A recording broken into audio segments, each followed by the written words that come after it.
بسم اللہ الرحمن الرحیم۔ شروع اللہ کے نام سے جو بڑا مہربان اور نہایت ہی رحم کرنے والا ہے۔ ناظرین کرام، تہجد پڑھنے والے کچھ خاص قلب و دل ایسے ہوتے ہیں جنہیں اللہ رب العزت اپنی طرف کھینچ لیتا ہے، اور انسان کو تب احساس ہوتا ہے جب دل پہلی بار خاموشی میں جاگتا ہے۔ انہیں دنیا کی اس بھیڑ میں ایک خاص اور انمول راستہ نظر آتا ہے، ایک ایسا راستہ جو براہ راست عرش الہی کے مالک کی دہلیز تک جاتا ہے، اور انسان کو اس وقت احساس ہوتا ہے کب وہ یہ روحانی کشش محسوس کرتا ہے جب دل پہلی بار خاموشی میں جاگتا ہے۔ یہی وہ وقت ہوتا ہے جب روح دنیا کی غفلت سے نکل کر اپنے خالق حقیقی کی طرف رجوع کرتی ہے۔ ناظرین کرام، یہ کوئی مبالغہ آرائی نہیں بلکہ یہ ایک حقیقت پر مبنی ہے، ایک ایسا الہی نظام ہے جسے اللہ رب العزت نے اپنے خاص بندوں کے لیے مقرر کر رکھا ہے۔ تو آئیے آج ہم اس نورانی موضوع کی گہرائی میں اترتے ہیں اور سمجھتے ہیں کہ یہ کون سے دل ہیں، یہ خاموشی کیسی ہے، اور یہ جذبہ الہی کیسے کام کرتا ہے۔ ناظرین کرام، تہجد ایک ایسا عمل ہے جس پر پابندی اور تسلسل رب تعالی کی رضا حاصل کرنے کا خوبصورت ذریعہ ہے۔ دوستو، آج ہم آپ کو ایسا طریقہ بتائیں گے جس پر عمل کر کے آپ تہجد گزار بن سکتے ہیں انشاءاللہ۔ جو کوئی بھی پہلی بار اٹھنا چاہے وہ بھی آسانی کے ساتھ کر سکتے ہیں۔ نیت خالص، دل میں پختہ ارادہ کریں، اے اللہ میں تیری رضا اور تیری قربت کے لیے رات کو اٹھ کر تہجد پڑھوں گا۔ یہ نیت سوتے وقت ضرور کر لیں، کیونکہ نبی پاک صلی اللہ علیہ وسلم نے فرمایا، انما الاعمال بالنیات، اعمال کا دار و مدار نیتوں پر ہے۔ دوسرا عمل یہ کرنا ہے، عشاء کے فوراً بعد وقت ضائع کیے بغیر آپ کو سو جانا ہے۔ اس عمل سے ایک بڑا فائدہ، آپ کی صحت مزید اچھی ہو جائے گی انشاءاللہ، اور جتنی جلدی سوئیں گے اتنا ہی آسانی سے آخری رات اٹھ سکیں گے۔ تہجد پڑھنے والے وہ کون سے لوگ ہوتے ہیں جنہیں اللہ رب العزت اپنی طرف کھینچ لیتا ہے اور انہیں احساس ہوتا ہے؟ ناظرین کرام، یہ احساس کسی شور یا کاروباری ترقیات کی وجہ سے نہیں، بلکہ یہ ایک اندرونی خاموشی کا ثمر ہوتا ہے۔ جب انسان دنیا کے کاروبار سے اور نفس کی خواہشات کے شور سے تھک کر رک جاتا ہے اور تنہائی میں اپنے آپ سے سوال کرتا ہے کہ میں کون ہوں، میں کہاں جا رہا ہوں، اور میرا رب پروردگار مجھ سے کیا چاہتا ہے، تو یہی سوال دراصل دل کی پہلی بیداری ہوتی ہے۔ ناظرین کرام، یہ اس بات کی نشانی ہوتی ہے کہ اللہ رب العزت نے اس دل کا اپنے لیے انتخاب کر لیا ہے۔ دل کا خاموشی میں جاگنا دراصل نفس لوامہ یعنی ملامت کرنے والے نفس کا بیدار ہونا ہے۔ یہ وہ دل ہے جو گناہ کرنے کے بعد شرمندہ ہوتا ہے، کوتاہی ہونے پر خود کو ملامت کرتا ہے، اور فوراً اپنے رب کے حضور سجدہ ریز ہوتا ہے۔ وہ دنیا کی لذتوں کو چھوڑ کر آخرت کی دائمی راحت کی طرف کھینچا چلا جاتا ہے۔ قرآن مقدس میں قرآن مجید نے اس کشش کو کیا ہی خوبصورت اور محبت بھرا انداز میں نقشہ کھینچا ہے۔ اللہ رب العزت فرماتا ہے، اللہ یجتبی الیہ من یشاء ویہدی الیہ من ینیب۔ اللہ رب العزت جسے چاہتا ہے اپنی طرف کھینچ لیتا ہے، اور جو اس کی طرف رجوع کرتا ہے اسے اللہ اپنی طرف آنے کی ہدایت دیتا ہے۔ اس آیت مبارکہ میں دو کلیدی الفاظ ہیں، یجتبی یعنی چن لینا، اور دوسرا ینیب یعنی رجوع کرنا۔ اللہ پہلے اپنے فضل سے چنتا ہے، پھر بندہ اپنی کوشش سے رجوع کرتا ہے، اور اس رجوع کا سب سے اعلیٰ درجہ تہجد میں حاصل ہوتا ہے۔ تہجد جذبہ الہی کا نوری دروازہ ہے۔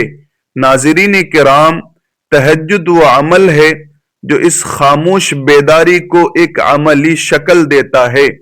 جب ایک دل جاگتا ہے تو اسے ایک سجدہ گاہ چاہیے ہوتی ہے، ایک وقت چاہیے ہوتا ہے جہاں دنیا کی کوئی طاقت حائل نہیں ہوتی، اور وہ وقت ہے رات کا پچھلا پہر۔ تہجد پڑھنے والے خاص دل کیوں ہوتے ہیں؟ کیونکہ وہ اپنے رب سے ایک خفیہ ملاقات کا وعدہ کرتے ہیں، ایک ایسا وعدہ جس میں منافقت کی کوئی گنجائش نہیں ہوتی۔ اللہ کے نبی حضرت محمد مصطفیٰ صلی اللہ علیہ وسلم نے تہجد کی عظمت یوں بیان فرمائی، تم پر رات کا قیام یعنی تہجد لازم ہے، کیونکہ وہ تم سے پہلے صالحین کا طریقہ رہا ہے۔ یہ تمہیں تمہارے رب کے قریب کرتا ہے، گناہوں کو مٹاتا ہے، اور جسم سے بیماریوں کو دور کرتا ہے۔ غور فرمائیے دوستو، ناظرین کرام، تہجد صرف نماز نہیں، یہ قربت الہی کا ذریعہ ہے، گناہوں کا کفارہ اور جسمانی شفا بھی ہے۔ وہ دل جو رات کی نیند قربان کر کے اس در پر سجدہ ریز ہوتا ہے، اللہ اسے کیسے اپنی طرف نہ کھینچے۔ وہ بندہ جسے اپنے رب کی محبت دنیا کی کسی بھی راحت سے زیادہ عزیز ہو جائے، وہ یقیناً اللہ کی چنیدہ اور منتخب ہستیوں میں شامل ہو جاتا ہے۔ تہجد کے وقت انعامات کی روحانی بارش۔ ناظرین کرام، وہ وقت جب تہجد کا وقت ہوتا ہے دراصل اللہ کی رحمتوں کے نزول کا وقت ہوتا ہے۔ نبی صلی اللہ علیہ وسلم نے فرمایا، رات کے آخری پہر میں اللہ تبارک و تعالی آسمان دنیا پر نزول فرماتا ہے اور پکارتا ہے کوئی توبہ کرنے والا کہ میں اس کی توبہ قبول کروں، ہے کوئی رزق مانگنے والا کہ میں اسے رزق دوں، ہے کوئی مصیبت زدہ کہ میں اس کی مصیبت دور کروں۔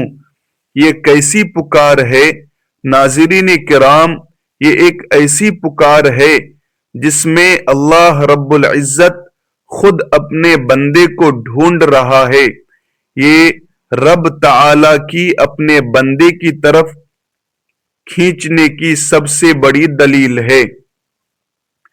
وہ دل جو اس پکار پر لبیک کہتا ہے، وہ دنیا اور آخرت کی کامیابی حاصل کر لیتا ہے۔ اس وقت کی دعائیں قبول ہونے کے امکانات سب سے زیادہ ہوتے ہیں، کیونکہ سائل اور مسئول کے درمیان کوئی واسطہ نہیں ہوتا، کوئی پردہ حائل نہیں ہوتا، بس تنہائی اور خلوص ہوتا ہے۔ ناظرین، یہ وہ وقت ہے جب تہجد گزاروں پر اللہ تبارک و تعالی کی طرف سے اطمینان قلب اور ثابت قدمی کا انعام نازل ہوتا ہے۔ ان کے دلوں میں وہ نور بھر دیا جاتا ہے جو انہیں دن کے وقت کی تمام آزمائشوں میں ثابت قدم رکھتا ہے۔ ناظرین کرام، تہجد سے پہلے اور بعد میں یہ یاد رکھنا ضروری ہے کہ تہجد صرف وقت کی پابندی کا نام نہیں ہے، یہ دل کی کیفیت کا نام ہے۔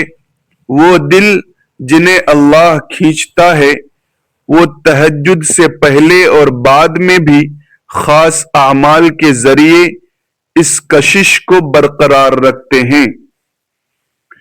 اخلاص اور للہیت، یہ دل ہر عمل میں صرف اللہ رب العزت کی رضا چاہتا ہے۔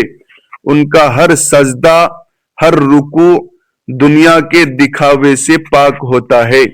نبی اکرم صلی اللہ علیہ وسلم نے فرمایا، بے شک اللہ رب العزت صرف وہی عمل قبول کرتا ہے جو خالص اس کی رضا کے لیے ہو، اس کی محبت کے لیے ہو۔ قرآن کریم میں اللہ تبارک و تعالی ارشاد فرماتا ہے، وَمَنْ جَاهَدَ فَإِنَّمَا يُجَاهِدُ لِنَفْسِهِ إِنَّ اللَّهَ لَغَنِيٌّ عَنِ الْعَالَمِينَ، اور جو شخص بھی ہمارے راستے میں محنت اٹھاتا ہے، مشقت اٹھاتا ہے، وہ اپنے ہی فائدے کے لیے محنت اٹھاتا ہے۔ یقیناً اللہ تمام دنیا جہان کے لوگوں سے بے نیاز ہے۔ حلال لقمہ وہ جانتے ہیں کہ حرام لقمہ دل کو مردہ کر دیتا ہے اور تہجد کی توفیق چھین لیتا ہے۔ حلال کمائی اور حلال رزق وہ بنیاد ہے جس پر تہجد کا نورانی محل تعمیر ہوتا ہے۔ عفو اور درگزر، تہجد گزار دل میں کینہ نہیں ہوتا، وہ دوسروں کی خطاؤں کو معاف کر دیتا ہے تاکہ اس کا رب بھی اس کی خطاؤں کو معاف کرے۔ یہ عفو و درگزر ہی ہے جو دل کو اتنا ہلکا کر دیتا ہے کہ وہ رات کے آخری پہر آسانی سے بستر چھوڑ دیتا ہے۔ انبیاء علیہم السلام اور صحابہ کرام رضی اللہ عنہم کی زندگی میں تہجد کا مرکزی کردار۔ ناظرین کرام، اگر ہم یہ سمجھنا چاہتے ہیں کہ اللہ کن دلوں کو کھینچتا ہے تو ہمیں انبیاء کرام اور صحابہ کرام کی حیات مبارکہ کو دیکھنا ہوگا۔ ان کی زندگی کا ایک بڑا حصہ اسی تہجد اور قیام اللیل میں گزرا ہے۔ نبی پاک علیہ السلام کا قیام اللیل اس قدر طویل ہوتا تھا کہ آپ صلی اللہ علیہ وسلم کے قدم مبارک سوج جاتے تھے۔ حضرت عائشہ صدیقہ رضی اللہ عنہا نے جب پوچھا کہ یا رسول اللہ، آپ اتنی مشقت کیوں اٹھاتے ہیں جبکہ اللہ رب العزت نے آپ کے اگلے پچھلے تمام گناہ معاف فرما دیے ہیں؟ تو آپ نے فرمایا، کیا میں شکر گزار بندہ نہ بنوں؟ یہ وہ عشق اور شکر گزاری ہے جو اللہ دل میں ڈالتا ہے، اور یہی وہ چیز ہے جو دل کو کھینچ لیتی ہے۔ حضرت بلال رضی اللہ تعالی عنہ کی استقامت، نبی کریم صلی اللہ علیہ وسلم نے جنت میں ان کے قدموں کی آہٹ سنی تو سبب یہی تھا کہ وہ ہر وضو کے بعد 2 نفل نماز پڑھتے تھے جو دراصل تہجد کا تسلسل تھا۔ حضرت عمر فاروق رضی اللہ تعالی عنہ شیطان بھی جن کے راستے سے ہٹ جاتا تھا، شیطان بھی جس سے ڈرتا تھا، وہ رات کو لمبی تلاوت کرتے یہاں تک کہ رونے کی آوازیں آتی تھی۔ ان کا دل دنیا کی بادشاہت پر نہیں، رب تعالی کی محبت پر دھڑکتا تھا۔ حضرت علی کرم اللہ وجہہ نے فرمایا، تہجد کی نماز دن کی سختیوں اور رات کی وحشتوں میں انسان کی بہترین ساتھی اور مددگار ہے۔ یہ عمل دل کو مضبوط کرتا ہے تاکہ وہ دن بھر رب تعالی کے احکامات پر ثابت قدم رہے۔ دل کیسے کھینچتا ہے اور انسان کو کیسے احساس ہوتا ہے؟ ناظرین کرام، وہ دل جنہیں اللہ کھینچ لیتا ہے ان میں ایک عجیب سی کیفیت پیدا ہوتی ہے۔ اسے الفاظ میں بیان کرنا مشکل ہے، مگر کچھ نشانیاں ضرور بیان کی جا سکتی ہے۔ نمبر 1، حلاوت ایمان کا ذائقہ۔ انہیں ایمان میں مٹھاس محسوس ہوتی ہے۔ دنیا کی تمام لذتوں سے زیادہ مزہ نماز، سجدے اور قرآن پڑھنے میں آتا ہے۔ نبی کریم صلی اللہ علیہ وسلم نے فرمایا، جس میں 3 خصلتیں ہوں وہ ایمان کی حلاوت پالے گا۔ ان میں پہلی یہ ہے کہ اللہ رب العزت اور اس کا رسول صلی اللہ علیہ وسلم اسے ہر چیز سے زیادہ محبوب ہو جائیں۔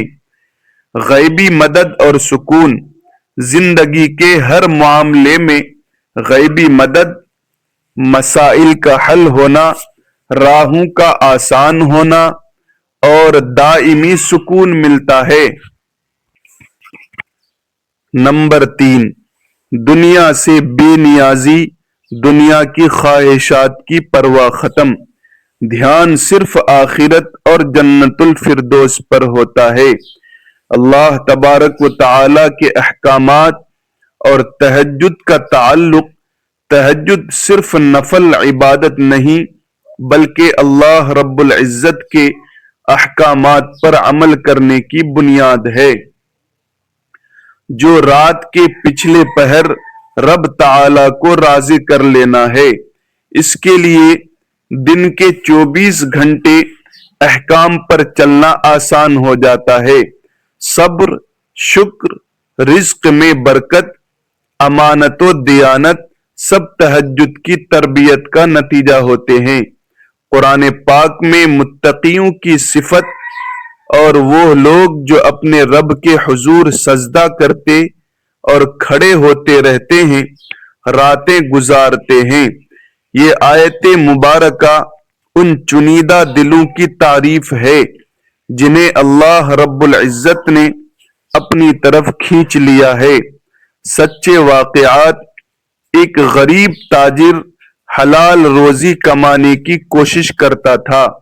اس کی بیوی اسے تہجد کے لیے اٹھاتی، وہ بمشکل 2 رکعت پڑھتا۔ کچھ ہی عرصے میں اسے ایسی برکت ملی کہ وہ شہر کا سب سے امیر ترین تاجر بن گیا۔ لوگوں نے سبب پوچھا، وجہ پوچھی تو کہا، یہ میرے 2 رکعتوں کا بدلہ ہے جو میری اہلیہ میری بیوی نے زبردستی اٹھا کر پڑھوائے۔ امام ابو حنیفہ رحمت اللہ علیہ کا تہجد اتنا مشہور تھا کہ لوگوں نے انہیں وتر کا ساتھی کا لقب دیا۔ ایک نوجوان گناہوں میں ڈوبا ہوا تھا۔ ایک رات دل جاگا، غسل کیا، تہجد پڑھی۔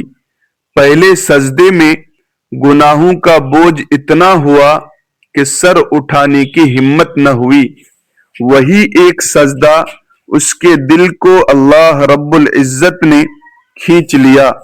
جب سجدے میں دل جاگتا ہے تو اللہ رب العزت اسے کبھی ضائع نہیں کرتا۔ ناظرین کرام، ہم نے اس روحانی سفر میں سمجھا کہ تہجد پڑھنے والے دل دراصل رجوع کرنے والے دل ہوتے ہیں جو دنیا کے عارضی مشاغل میں بھی رب تعالی کی یاد قائم رکھتے ہیں۔ وہ رات کی تاریکی میں سجدے کرتے ہیں۔ یہ احساس کہ اللہ مجھے کھینچ رہا ہے اس وقت ہوتا ہے جب نیند سے زیادہ رب تعالی کی پکار عزیز ہو جائے، جب تہجد کے لیے اٹھنے میں سکون ملے اور دوبارہ سونے کا دل نہ کرے۔ اللہ تبارک و تعالی سے دعا ہے کہ وہ ہمارے دلوں کو بھی ان چنیدہ دلوں میں شامل فرما دے جنہیں وہ خود اپنی طرف کھینچ لیتا ہے۔ ہمیں تہجد گزار بنائے، سچا ایمان عطا فرمائے اور نبی پاک صلی اللہ علیہ وسلم اور صحابہ کرام رضی اللہ عنہم اجمعین کے نقش قدم پر چلنے کی توفیق عطا فرمائے، آمین۔ ناظرین کرام، امید ہے کہ اس روحانی سفر نے آپ کے دلوں کو نرم کیا ہوگا اور تہجد کی عظمت سمجھنے میں مدد دی ہوگی۔ اگر یہ تفصیلی اور مستند گفتگو پسند آئی ہو تو اس پیغام کو مزید لوگوں تک پہنچانے کے لیے لائک کریں، شیئر کریں، چینل کو سبسکرائب کریں اور بیل آئیکن کے بٹن کو دبا دیں، اور سب سے اہم میرے لیے دعائیں خیر کریں۔ جزاکم اللہ خیرا کثیرا۔ السلام علیکم ورحمۃ اللہ وبرکاتہ۔